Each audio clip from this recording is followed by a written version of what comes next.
जय श्री राधे। पूज्य श्री सद्गुरुदेव भगवान के चरणों में प्रणाम।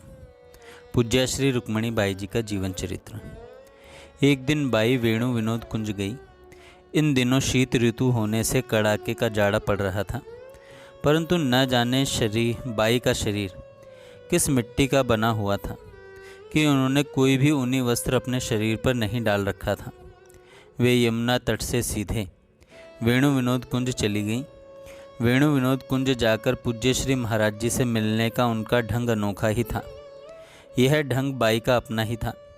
महाराज जी अपने कमरे में पलंग पर बैठे रहते। बाई उनके सामने जाते ही हाथ में पल्ला लेकर प्रणाम करती और भूमि पर मस्तक नत किए हुए बैठ जाती। कोई बात नहीं होती। 1-1.5 घंटे की बैठक में शायद ही कभी 2-3 मिनट कुछ शब्दों का आदान प्रदान हो पाता था। श्री महाराज जी पलंग पर बैठे हुए जब तब बाई की ओर देखते रहते और मंद मंद मुस्कुराते रहते। बाई का नतमस्तक होकर बैठना और श्री महाराज जी द्वारा मुस्कुराते हुए बाई को देखा जाना, इसमें एक या 1.5 घंटा कितना समय बीत जाएगा कहा नहीं जा सकता। इस बार जब बाई आकर श्री महाराज जी के सामने बैठी तो महाराज जी थोड़े संभ्रमित हुए और मन ही मन सोचने लगे, ये कैसी बाई है जिसने घोर शीत में भी ऊनी वस्त्र धारण नहीं कर रखे हैं। बाई के पार्श्व में ही कमल जी बैठी हुई थीं। श्री महाराज जी ने आंख के इशारे से कुछ कहा जिसे कमल जी नहीं समझ पाई। इशारा पाकर ठाकुर घनश्याम जी एक नवीन शॉल ले आए और उन्होंने वह शॉल बहन कुसुम जी को दे दी। कुसुम जी ने वह शॉल धीरे से बाई को ओढ़ा दी। शरीर पर कुछ डाला गया है ऐसा भान होते ही चौंकते हुए बाई ने अपनी गर्दन ऊंची की और महाराज जी की ओर देखा। श्री महाराज जी समझ गए कि शॉल का उड़ाया जाना बाई के विस्मय का हेतु बन रहा है। यह क्या हुआ, क्यों हुआ और किसने किया? बाई के नेत्रों में झलक रही जिज्ञासा की शांति के लिए श्री महाराज जी मुस्कुराते हुए ममत्व भरे स्वर में बोल पड़े। इस ठंड में महाराज जी को यह नितांत अप्रिय लग रहा था कि रुक्मणी बाई इस प्रकार शीत का कष्ट सहन करे। श्री महाराज जी की आंतरिक प्रीति को शब्दों में बांधकर व्यक्त कर सकना संभव ही नहीं है। उन 3 शब्दों के अधूरे वाक्य को बोलकर महाराज जी कुछ क्षण मौन रहे और फिर बोले, यह मेरी प्यार भरी भेंट है। बाई पुनः नतमस्तक थी और पुनः मंद मंद मुस्कुराते हुए श्री महाराज जी बाई की ओर देख रहे थे। पास बैठी हुई कमल जी भी द्रवित हृदय से और भीगी आंखों से कभी श्री महाराज जी को और कभी बाई को, कभी ठाकुर जी को, कभी कुसुम जी को और सबसे अधिक भूमि को देख रही थीं। बहुत देर बैठे रहने के बाद बाई कमल जी के साथ श्री कृष्ण कुंज चली आईं। श्री कृष्ण कुंज में रहते हुए और इस प्रकार ब्रजवास का सुख लेते हुए बाई के दिन परमानंद में व्यतीत हो रहे थे। शोक समाचार से विकलता। दिवस जात नहीं लागहीं 12। सचमुच दिनों का व्यतीत होते देर नहीं लगती। देखते दिखाते हंसते हंसाते ब्रजवास के 12 महीने पलक मारते मारते व्यतीत हो गए। गत 12 माह की अवधि में प्रत्येक दिन का प्रत्येक प्रभात कभी मधुर चर्चा, कभी सरस गायन, कभी सुखद यात्रा और कभी संत दर्शन, कभी श्री राधा नाम संकीर्तन, कभी यमुना विहार आदि आदि के रूप में बाई का अभिनंदन और अभिरंजन करता रहता। बाई दिन प्रतिदिन कभी रस की लहरों पर लहराती रहती और कभी रस संसिक्त बाई आनंद का वितरण करती रहती।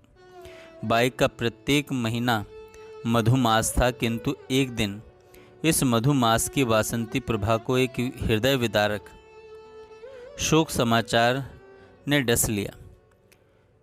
26 सितंबर 1992 के मध्याह्न के समय गोरखपुर की गीता वाटिका से बड़ा ही अशुभ समाचार आया कि पूज्या मैया ने अपने पावन कलेवर का परित्याग कर दिया है। श्री भाई जी ने 1971 में महाप्रस्थान किया था। उनकी कभी सुखद और कभी दुखद स्मृति में मैया ने येन केन प्रकारेण गत 21 वर्ष व्यतीत किए और इस 26 सितंबर को वे अपने परम जीवन धन श्री भाई जी के पास सदा सदा के लिए चली गई। पूज्या माँ के महाप्रस्थान का समाचार बाई की आनंद की लतिका पर भीषण हिमपात था, जिसने बाई के सर्व सुख को सर्वथा छिन्न भिन्न कर दिया।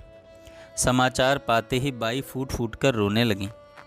ऐसा रुदन तो कभी देखा नहीं गया।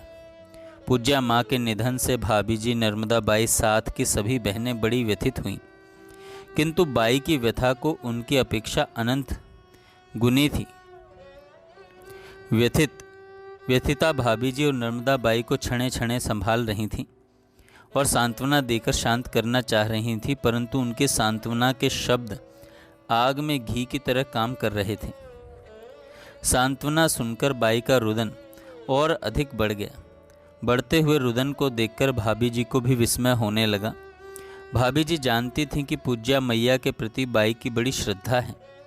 बाई जब भी गोरखपुर जाती सदैव उनके चरणों पर माथा टेककर प्रणाम करती, उनके आशीर्वाद को पाकर स्वयं को धन्य मानती। किंतु माँ के प्रति बाई का जो और जैसा लगाव था, उस लगाव को देखकर इतना रोदन तो नहीं ही होना चाहिए था। आज बाई जितना रोदन कर रही थी वह न कभी देखा गया, न ही इसका हेतु समझ में आ रहा था। रोदन कम नहीं हो रहा था। बाई ने आंचल से आंसुओं को पोंछते हुए अवरुद्ध कंठ से धीरे धीरे बोलते हुए कहा, भाभी जी, अब बाबा नहीं रहेंगे। श्री भाई जी ने बाबा को मैया की संभाल का दायित्व सौंप रखा था। बाबा ने भी श्री भाई जी के संकेत को मन से स्वीकार किया था। श्री भाई जी द्वारा सौंपा गया दायित्व ही बाबा के जीवन का आधार था। बाबा ने भली प्रकार से अपने दायित्व का निर्वाह किया। आज पूज्या माँ नहीं रही, अतः मेरा मन अनिष्ट की कुशंका से अत्यधिक भयक्रांत है और बार बार यही कुशंका हो रही है, कहीं अब बाबा शीघ्र ही अपना लौकिक लीला का संवरण न कर लें। उनकी संवरण लीला की आशंका आज मुझे अत्यधिक व्यथित कर रही है। पूज्या मैया के जाने की व्यथा तो है ही, परंतु पूज्य बाबा के संबंधित कुशंका भीषण रूप से मन की सारी भावनाओं को संतप्त और संत्रस्त कर रही हैं। मैं नहीं चाहती कि मैं रोदन करूं, किंतु मैं विवश हूं। आप जानती हैं, मैंने भाई जी को श्री कृष्ण के रूप में देखा और पूज्य बाबा को श्री राधा रानी के रूप में। बाबा के रूप में श्री राधा रानी द्वारा ही गीता वाटिका में लीला विहार हो रहा है। अब गीता वाटिका में होने वाले उस लीला विलास पर शीघ्र ही पर्दा पड़ जाने का भय है। यह कुशंका रह रहकर मन में बुरी तरह घूम घूम के घुमड़ रही है। क्या बताऊं? गीता वाटिका में पूज्या माँ के पावन कलेवर के अत्यंत अंतिम क्रिया संपन्न हुई। पूज्या माँ के निधन से बाई के कोमल भावनाओं को बड़ा आघात लगा। आघात जनित घाव अभी भर ही नहीं पाया था कि 17 दिन बाद श्री बाबा के तिरोहित हो जाने के हृदय विदारक करुण समाचार से बाई के हृदय पर मानो वज्रपात हो गया हो। बाई का जो अनुमान था और अनुमान के आधार पर 17 दिन पहले बाई ने भाभी जी से कहा था, वह एक यथार्थ सत्य के रूप में घटित हो गया।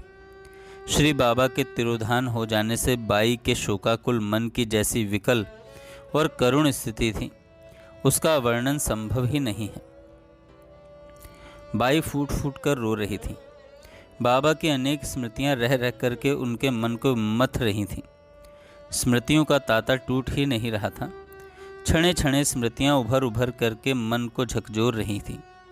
यही बाबा हैं जिन्होंने स्वर्ग आश्रम में मुझको सहोदरा कहा था। यही बाबा हैं जिन्होंने अपनी सहोदरा बहन के सिर पर भाई जी का वरद हस्त रखवाया था।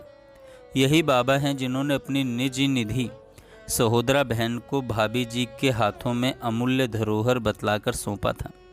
यही बाबा हैं जिन्होंने मुझ मरणासन्न को गीता वाटिका में जीवन दान दिया था। यही बाबा हैं जो समय समय पर मुझे आवश्यक निर्देश दिया करते थे। यही बाबा हैं जिन पर मैं अपना सारा भार सौंपकर निश्चिंत हो जाया करती थी। यही बाबा हैं जिनके चरण कमलों पर समीपस्थ अथवा समागत माताओं, बहनों और भाइयों की समस्याओं को चरणार्पित करवा करके मैं उन्हें चिंता मुक्त बना दिया करती थी। यही बाबा हैं जिनके प्यार के बल पर मैं किसी को कुछ भी आश्वासन दे दिया करती थी। यही बाबा हैं जिन्होंने भागलपुर के श्री महिला संघ को उजड़ने से बचाया, उसकी सदैव माँ की तरह संभाल करते रहते थे। यही बाबा है जिन्होंने कलकत्ता में पूज्य श्री डोंगरे जी महाराज की भागवत कथा करवा करके श्री महिला संघ को 25 लाख रुपए दिलाए। यही बाबा हैं जिन्होंने मेरी अस्वस्थता का समाचार पाते ही मुझे गोरखपुर बुला लिया। इतना ही नहीं, यही बाबा हैं जो मेरी चिकित्सा परोक्ष रूप से सदैव किया करते थे। जय श्री राधे।